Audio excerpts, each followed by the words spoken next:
Hola jóvenes, ¿cómo están? Espero tengan un muy buen día.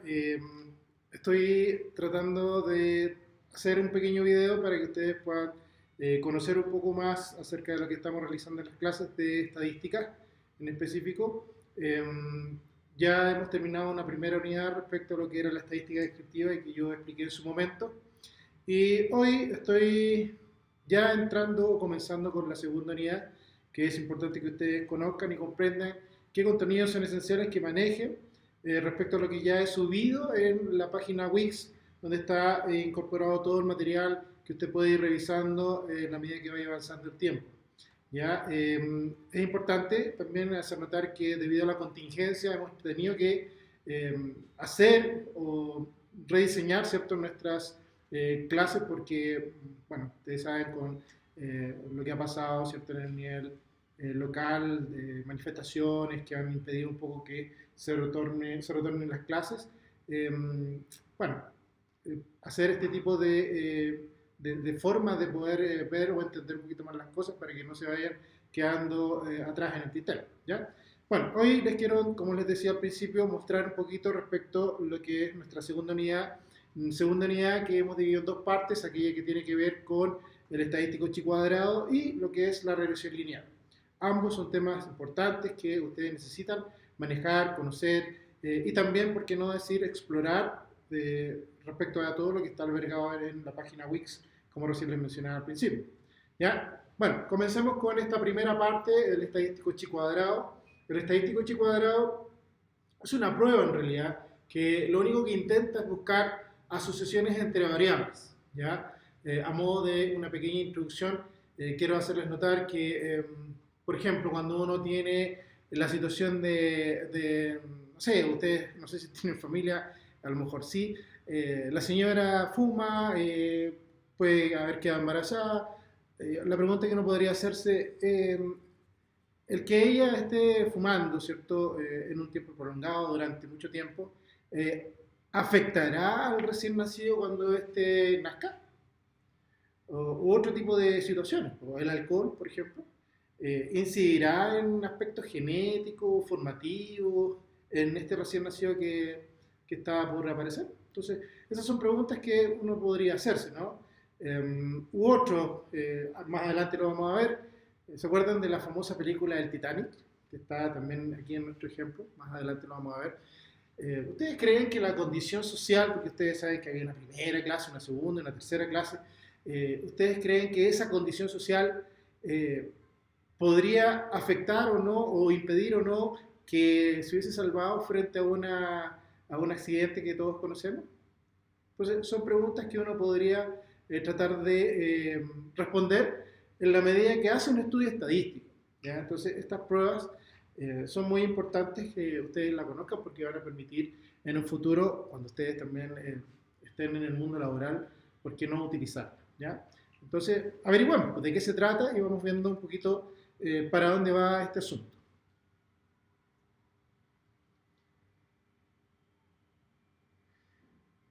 Bueno, según lo que ustedes están viendo en la presentación, que yo estoy mostrando también atrás, um, ahí se menciona qué vamos a hacer. Hay variables que pueden estar o no relacionadas unas con otras, ¿no? Por eso recién les mencionaba el ejemplo de las embarazadas que fuman o el caso de el salvarse frente a un accidente que tuvo, ¿cierto?, nuestro eh, Titanic. ¿Sí? Entonces aquí lo que va a aparecer son varias cosas. En esta parte hay que ser muy ordenado. Hay que primero analizar un poquito los datos que se presentan en una tabla de doble entrada. Doble entrada, hablo de una fila y una columna, ¿ya? En cada una de ellas vamos a tener algunos valores. Entonces, una primera cosa es ver qué datos nos está presentando esta tabla de doble entrada, donde están albergadas, insisto, estas dos variables que vamos a estudiar, ¿ya? Posterior a eso, hay frecuencias que son esperadas. Esas frecuencias esperadas son muy parecidas a las frecuencias observadas, por lo tanto hay que también calcularlas. Respecto de eso, también tenemos que hacer otros cálculos asociados a un estadístico de prueba. Voy a hablar más adelante de un chi cuadrado esperado y un chi cuadrado observado, ¿ya? Eso después al final se tiene que comparar, ver, ¿cierto?, en esta distribución chi cuadrado si es mayor o menor que ese valor observado y decidir respecto a qué es lo que está pasando en cada una de las variables, me refiero en específico a si es que existe o no relación entre una y otra. ¿Estamos de acuerdo? Ya, espero que me vayan siguiendo en la conversa. ¿Ya? Entonces aquí les muestro las variables asociadas también a lo que indica, ¿cierto?, nuestra hipótesis. ¿Será cierto que las variables describidas en las filas y columnas no están asociadas? Recuerde, podríamos decir como una primera variable la persona embarazada, una primera variable, ¿cierto? Y la segunda variable asociada a lo mejor a que tenga una condición de fumar o no fumar.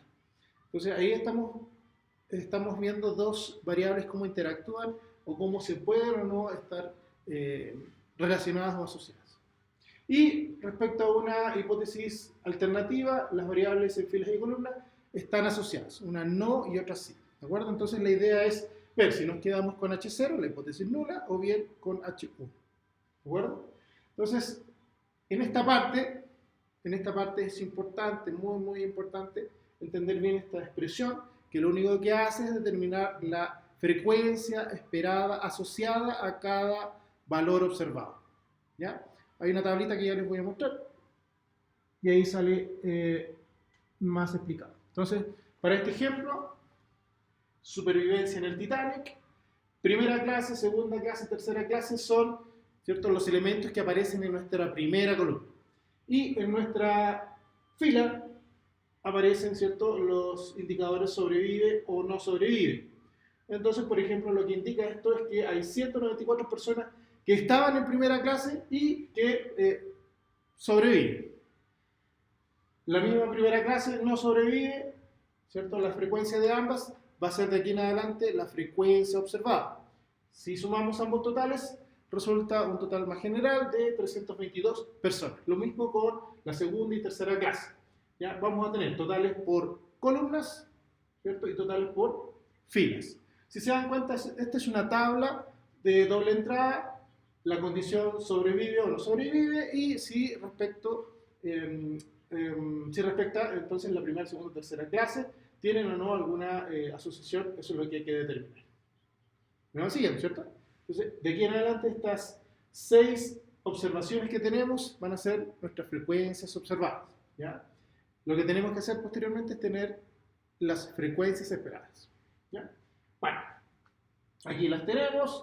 Lo que les iba a comentar es que aquí hay 2 columnas y hay 3 filas. Entonces, 2 por 3 son 6, ¿cierto? Usted, bueno, no se sabe la tabla. Vamos a tener 2, 4, 6 valores y acompañados de los respectivos totales. Totales por fila, totales por columna. ¿Ya? Bien. Acá abajito aparece entonces cómo se obtienen las frecuencias esperadas. Las frecuencias esperadas para cada situación.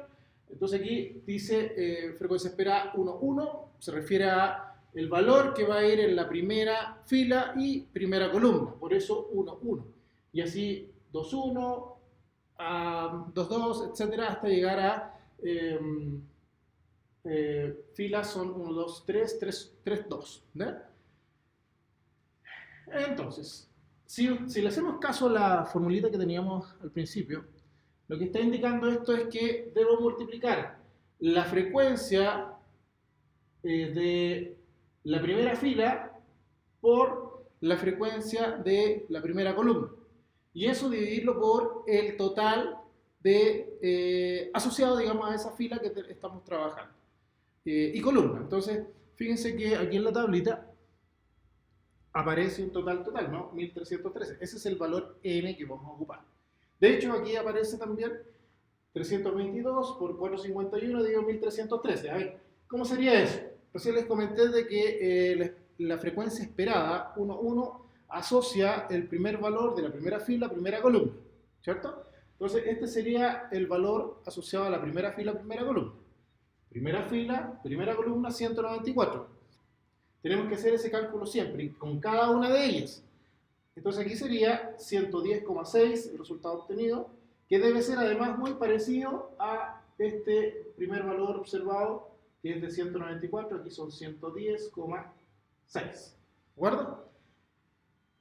Este otro, que alcanzan a ver, es la frecuencia 2,1, que sería 280, 280 por 451, ¿ya? Y eso dividido por 1313. Ya. Entonces, lo que estamos haciendo es multiplicar este valor de 280 que aparece como total de la segunda clase multiplicado por el total de la primera columna, ¿cierto? Entonces, si multiplicamos y dividimos por el total, que son 1313, debería dar un valor muy cercano a 119. En este caso, bueno, dio 96,2. Y así sucesivamente realizar cada uno de los cálculos, ¿ya? Insisto, lo que debe ocurrir es que esas frecuencias esperadas deben ser muy similares a las observadas. Entonces, como aquí yo tengo 6 frecuencias, también voy a tener 6 frecuencias esperadas. ¿Me siguen? Ya, eso es lo que hay que tener claro para poder ir avanzando.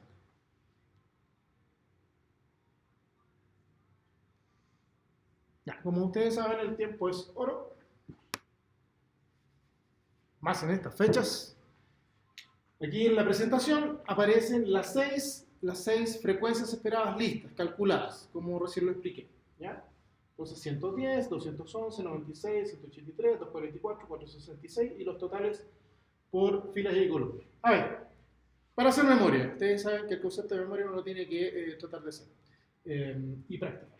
Entonces, ¿cómo se obtiene este 466,8? Tiempo.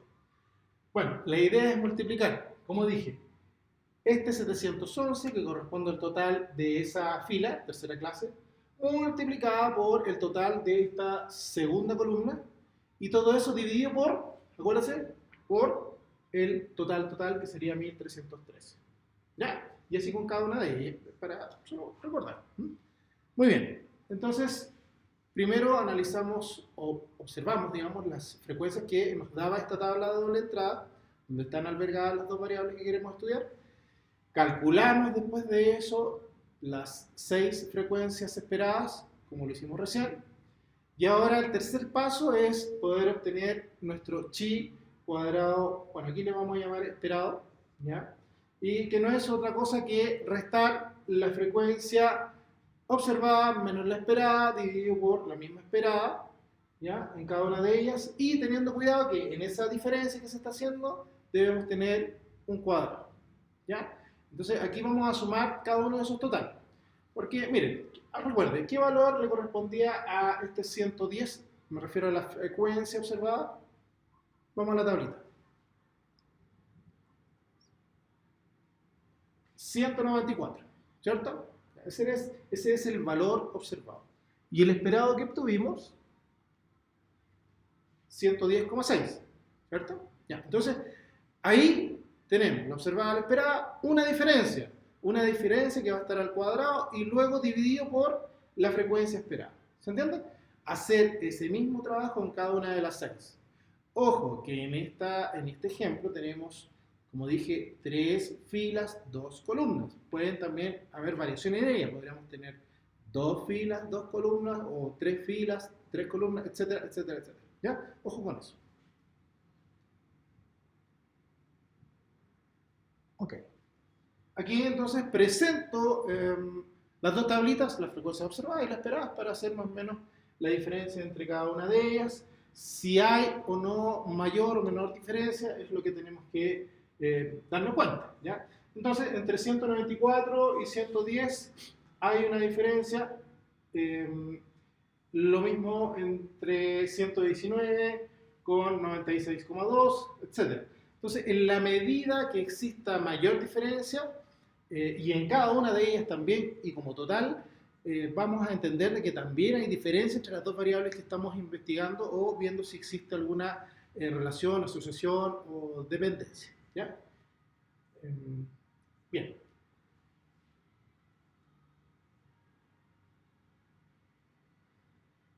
En esta parte, como dije, las diferencias al cuadrado en cada una de ellas. Yo lo estoy haciendo parte por parte para que se entienda cómo hacer el cálculo, ¿ya?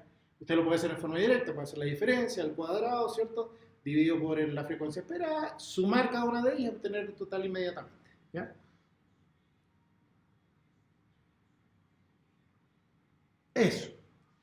cuando haga este tratamiento de obtener este chi cuadrado esperado, va a tener 62,9, que corresponde al valor indicativo de ese primer valor. Y lo mismo con cada una de ellas, que recuerden que deben ser 6, ¿cierto? Porque teníamos 3 filas y 2 columnas. ¿Ya? Tenemos estos 6 valores que al final los tenemos que sumar. Recuerden que por ahí yo en la clase de estadística les expliqué este signo, ¿cierto? Que es el representativo para lo que es la suma. ¿Ya? Entonces, hay una doble suma porque se suman valores asociados a filas y a columnas. ¿Ya? Pero bueno, si no se entiende mucho eso, la práctica es lo que estoy explicando en este rato. Entonces, ¿cuál va a ser el valor de ese chi cuadrado esperado? Lo tenemos acá al final, 174,4, y que corresponde esencialmente a la suma de cada una de las frecuencias obtenidas anteriormente, ¿cierto? Haciendo la diferencia entre la observada y la esperada al cuadrado, o da lo mismo la esperada menos la observada al cuadrado, no va a variar eso, dividido siempre por la esperada. Entonces, en cada una de ellas vamos a tener valores, esos valores después se suman y resulta entonces este chi cuadrado esperado. ¿Ya? 174,4, no lo olvide. Ya, eso es como entonces una tercera parte. Memoria, primero, observar los datos de la tabla. Segundo, obtener las frecuencias esperadas. Tercero, calcular el chi cuadrado esperado, ¿cierto? Y ahora la cuarta, entender un poquito cómo se obtiene nuestro chi cuadrado observado. El chi cuadrado observado lo vamos a rescatar de la tabla de distribución de probabilidad, ¿cierto? Que aparece o está asociado, digamos, a esta distribución chi cuadrado. Hay distribuciones, la normal, la Poisson, la binomial, hipergeométrica, etc. Hay un montón de tablas de distribución de probabilidad acumulada. Entonces, en cada una de ellas es importante más o menos entender qué es lo que entrega, cómo se interpreta cada una de ellas. ¿Ya? Bueno, ustedes no son especialistas en el tema, pero por lo menos entender algunas de ellas. Ya muy bien, como debe ser la normal, como debe ser esta que estamos estudiando, el chi cuadrado, la t-student, que también es muy importante. Yo creo que con esas tres, por ahora, andaríamos muy bien de que pudiera tratar de entender. Pero el tratamiento es muy similar en cada una de ellas. ¿Ya?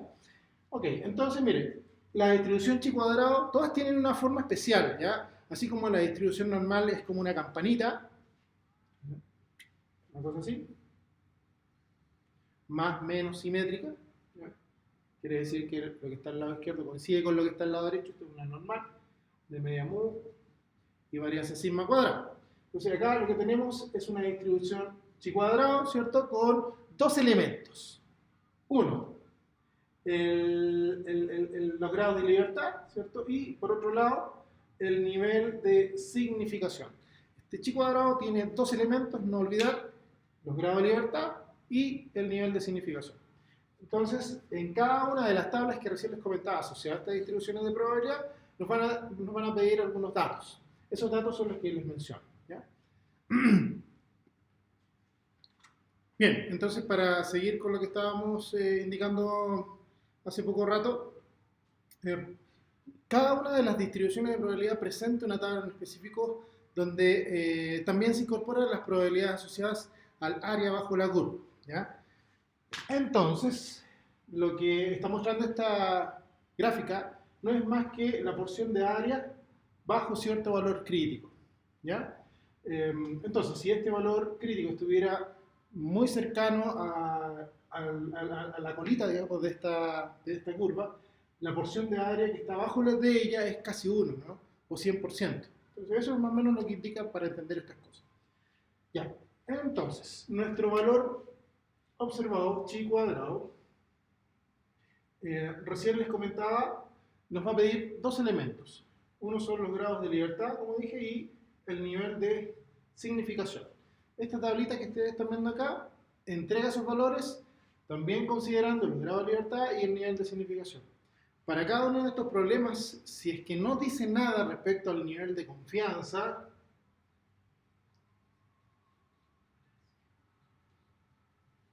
que es toda esta parte que está antes del punto crítico, nivel de confianza, o respecto al nivel de significación, que va a ser entendido como nuestro error, que estaría después de ese punto crítico, se va a asumir que se considera al 95%, ahí sí, 0,05 nos daría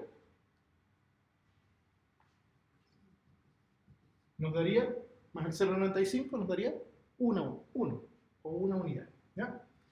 Ok, entonces, como les dije, tendríamos que calcular este chi cuadrado según los grados de libertad y el nivel de significación. Entonces, ¿cómo tenemos los grados de libertad? Los grados de libertad se obtienen simplemente el número de filas menos 1, columnas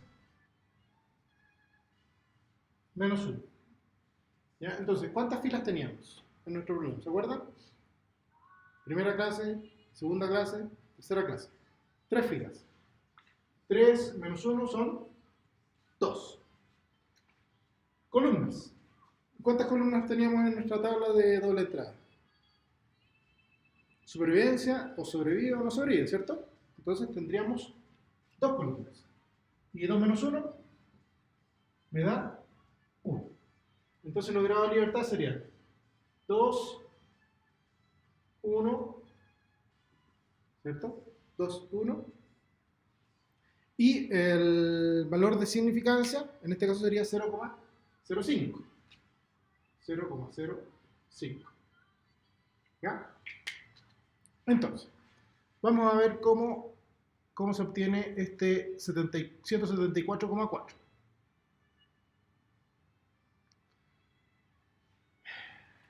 Se obtiene de la siguiente manera. El número de filas y columnas los tenemos que multiplicar. ¿Ya? Entonces 2 por 1 sería 2. Los grados de libertad entonces aquí serían 2. Y el nivel de significancia 0,05, que es lo mismo decir que el nivel de confianza también es el 95%. ¿Ya? Bien, entonces con 2 grados de libertad y 0,05 o 0,95, dependiendo de la tabla, lo que muestre, lo que está, la porción de área que está antes o después de ese punto crítico. ¿Ya? Entonces, en esta tablita que ustedes están viendo, debemos considerar los grados de libertad. Aquí aparece 1, 2, 3, 4, 5, 6, etc. Esto sigue, esto es apenas una parte de la distribución de probabilidad. Por lo tanto, nos fijamos en cuántos grados de libertad teníamos. 2 para las filas, 1 para las columnas, la multiplicación de ellas, 2 por 1, 2. Entonces estaríamos acá en esta segunda fila. ¿Ya? Y arribita nos vamos a fijar, recuerda que aquí aparece, bueno, no lo había dicho, aparecen los niveles de significancia en los cuales yo estoy trabajando. Entonces, si estamos trabajando al 95% de confianza, ojo que si no dice el problema qué nivel, hay que asumir que se trata de un 95% de confianza. ¿Ya? En otro caso es más explícito, ahí dice con un nivel de confianza del 99% de confianza. Entonces, si nos dicen el 99% de confianza, estarán diciendo de otra manera que queda un 1% de error, un 0,01. ¿Ya? Y eso hay que buscarlo en esta tablita. ¿Ya? Entonces, nosotros trabajamos al nivel del 95% o 0,05 y con 2 grados de libertad, por lo tanto estaríamos en 2,99, en 5,99, perdón, 5,99, y eso hay que considerar también, ¿no? Ya, 5,99 resultó, ¿cierto? Ahí está, mostrado 5,99. Y nuestro chi cuadrado esperado, que ya lo teníamos, era 174,4 de la diferencia, recuerde, entre el valor observado menos el esperado al cuadrado dividido por el esperado. La suma de esos 6 valores resultó 174,4. ¿Perfecto? Ya. Por último, vamos a ver qué tanto difiere este chi cuadrado observado con el esperado. ¿Okay? Ahí está nuestra curvita. Entonces nuestro chi cuadrado observado va a estar en algún lugar y nuestro esperado es 174. Supongamos que esté por aquí. Chi cuadrado esperado de 174,4. Nuestro observado lo puse ahí antes porque resultó ser 5, ¿recuerdan? 5,99. Entonces 5,99 obviamente que va a estar mucho antes que 174 si uno lo ubica en esta curvita. ¿Ok? Ya. Y aquí es donde hay que tener mayor cuidado todavía porque hay una comparación entre estos dos valores. Claramente. Si existe mucha diferencia entre ambos valores, uno va a entender también que mayor diferencia, mayor posibilidad de que las variables no estén asociadas una con otra. ¿Entiendes? O sea, es directamente proporcional. Si hay mayor diferencia entre estos dos valores, también hay posibilidad de que exista una asociación poco relevante respecto a estas, no más relevante, diría yo, respecto a las dos variables que estoy estudiando. ¿Okay? No así, pues si estos dos valores son muy cercanos, obviamente que serían muy similares las variables del comportamiento, por lo tanto, sí hay un grado de asociación entre ambos. ¿Okay? Ya, como este chi cuadrado observado fue 5,99, mucho menos que el esperado de 174, vamos a no rechazar la hipótesis nula. Ojo con eso, en todo caso en los apuntes que yo tengo ahí sale el criterio que se está utilizando. Si el chi cuadrado observado es menor que el esperado, no se rechaza la hipótesis nula. De otra forma, la rechazamos. ¿Ya? Entonces, cuidado con eso. Ahora hay una sutileza con rechazar o no rechazar, pero tiene que ver con otra experiencia más de tono estadístico que uno debe manejar, ¿cierto? Pero en el fondo, en el caso práctico, si este valor observado es menor que el esperado, ¿cierto? Rechazamos la hipótesis nula. Pero, ¿qué habíamos dicho en la hipótesis nula? ¿Se acuerdan? En la hipótesis nula se había declarado que, vamos hacia arriba, la hipótesis nula H0 se había declarado, aquí está, miren, que las variables en filas y columnas no están asociadas. Es decir, que el que sobreviva o no sobreviva frente a este accidente que tuvo nuestro famoso buque o barco Titanic, no estaría al parecer asociada con el nivel social, ¿cierto? O económico que tenía cada tripulante, ¿cierto? Que estaba en nuestro barco, ¿no? Por lo tanto, ahí habría que entender que no están relacionadas una variable con otra. ¿Okay? Esa sería nuestra conclusión. Siempre se va a tomar este tipo de hipótesis. H0 puede que no esté asociada, pero también podríamos describir una cosa distinta, que está asociada. Y si H1 entonces también se describe, va a depender de la contrariedad respecto a la hipótesis nula. ¿Okay? Ya. Ahora, entonces ya hemos hecho este problema.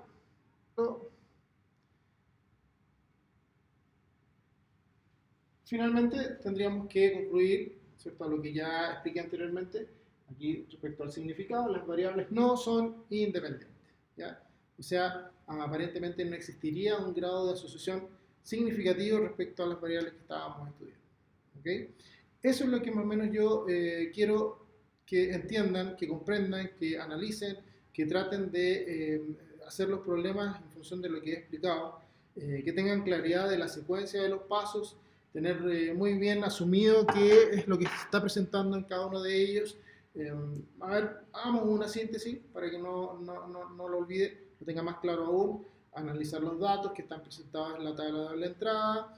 En esa tabla de doble entrada vamos a tener las frecuencias observadas, ¿sí? Y luego hay que calcular las esperadas. ¿Okay? Ya les expliqué cómo se calculaba cada una de ellas. Después calcular el chi cuadrado, el observado primero, luego el esperado, ¿cierto? Y finalmente hacer la comparación entre ambos chi para concluir, ¿cierto? Si el chi cuadrado observado es menor que el esperado, entonces no debemos rechazar la hipótesis nula. ¿Ya? Ojo con eso. ¿Bien? Eso es lo que necesito que tengan claridad en la secuencia de los pasos, cómo trabajar en cada uno de ellos.